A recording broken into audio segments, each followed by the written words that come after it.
Imaginez que vous êtes étudiant, vous commencez un nouveau programme et vous avez votre premier cours aujourd'hui. Malheureusement, vous n'avez presque pas dormi la nuit dernière et vous vous endormez en plein milieu de votre cours.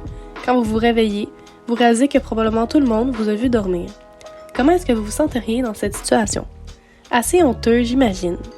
Mais pourquoi ressentons-nous cette émotion assez désagréable? Pendant longtemps, la plupart des recherches scientifiques sur la honte l'ont abordée d'un point de vue mésadapté, voire pathologique. Mais si je vous disais que la honte serait peut-être plus utile que l'on pense? Plus récemment, plusieurs chercheurs se sont intéressés à la honte, mais vus sous un autre angle. Selon ceux-ci, la honte aurait évolué pour devenir un moyen de défense contre la dévalorisation sociale des autres. Mais qu'est-ce que cela veut dire concrètement? Et bien souvent, la honte survient quand on fait un comportement inapproprié, comme dormir dans un cours. Et ce comportement peut avoir des conséquences sociales. Il va peut-être être plus difficile pour vous de rencontrer des amis dans votre cours. Ce que la honte permet de faire, c'est de vous mobiliser pour empêcher que cette situation ne se reproduise ou encore pour tenter de minimiser les impacts de votre comportement. Ces chercheurs ont donc proposé ce qu'on appelle la Information Threat Theory of Shame. Mais comment ont-ils fait pour démontrer leur théorie? En 2016, Schneitzer a publié une étude dans laquelle il a recruté des participants et leur a fait lire des scénarios présentant des comportements inappropriés comme « Vous êtes à la bibliothèque et vous criez ».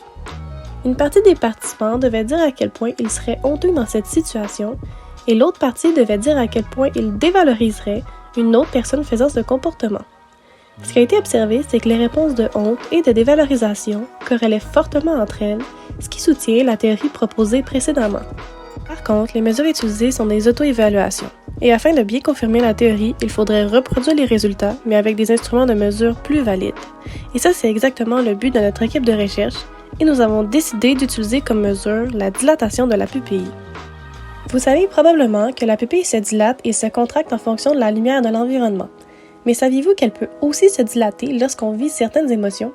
Et oui, cette mesure est de plus en plus utilisée dans différents domaines de recherche, dont l'étude des émotions. Nous avons donc décidé de refaire exactement le même protocole que Schneitzer, mais en apportant une modification importante. Pendant que les participants réalisaient la tâche, nous avons mesuré la dilatation de leur pupille. Selon nos résultats préliminaires avec seulement 22 participants, on observe déjà une forte corrélation entre la dilatation de la pupille dans la condition de honte et dans la condition de dévalorisation.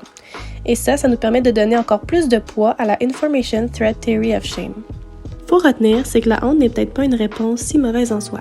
La recherche sur ce sujet est toutefois encore émergente et nous aimerions tester cette théorie avec d'autres instruments de mesure comme la connectivité cérébrale ou la conductance de la peau. Merci!